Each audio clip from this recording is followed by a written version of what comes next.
Usapang Noche Buena na naman, sabi niya dito.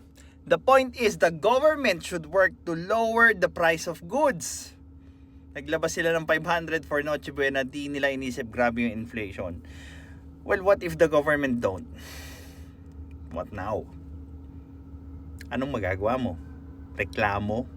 Rally?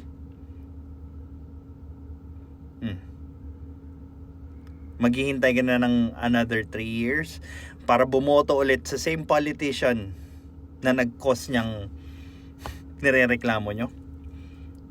Oh. Again, the problem with Filipinos is that they keep on singling out politics as the only thing that they need to fix. How about your capacity to earn? How about your skills? How about your value? How about your monetary value sa market? Diba?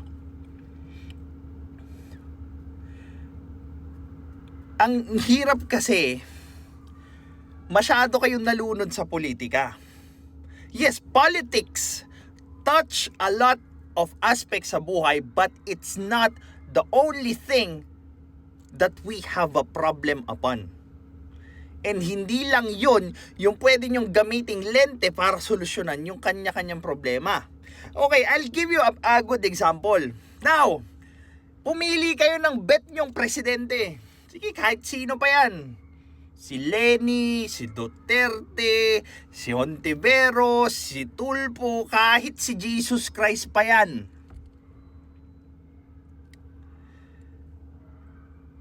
Kung hindi kayo magtataas ng value nyo, kahit sinong presidente yan, tingin nyo, gaganda yung buhay nyo?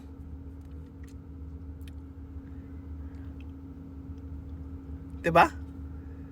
You will end up the same miserable person na reklamo ng reklamo sa kung ano yung hindi ginawa ng ibang tao para sa kanila. And yet, they fail to realize that the only person that could get them out of that situation is themselves. Masyado kasing naghintay yung mga tao para kumilos yung ibang tao na nakakalimutan na nila na the best person to solve their problems is themselves.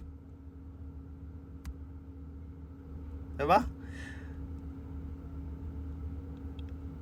Sabi niya dito, the government should work to lower the price of goods. Paano nga kung hindi?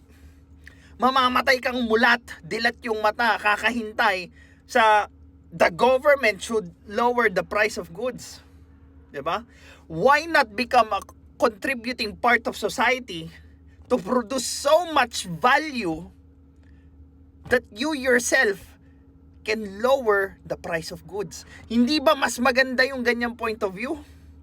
Kesa hinihintay mo yung every 3 years na botohan, at kung paminsan-minsan makaswerte ka, makapagsampa ka ng kaso doon sa mga government officials na yan, kung every year naman, pwede kang mag-improve ng sarili mo, pwede kang magdagdag ng knowledge, pwede kang magdagdag ng skills, responsibility, that could actually boost productivity, that would in turn lower the price of goods. Depende sa kung anong field nandun ka. Diba? Hindi naman iniisip ng Pilipino yan. It's always, hindi, responsibilidad ng gobyerno to. I agree with that. But that's not the point anymore. Sabi ko nga, paano yun? Kung hindi sila kumilos, edi wala na, nganga ka na. Tsaka again, there are a lot of people that I could make as an example that are currently thriving sa ganitong klaseng environment. A corrupt Philippine or Philippines. Shouldn't we be asking them, what are they doing? Why are they thriving sa kabila ng pagkakaroon ng isang gobyernong corrupt? And then, you could always have the same thing. Improving your life, and improving the government, you could have those two running at the same time. Diba? Hindi lang politika ang meron sa buhay ng tao.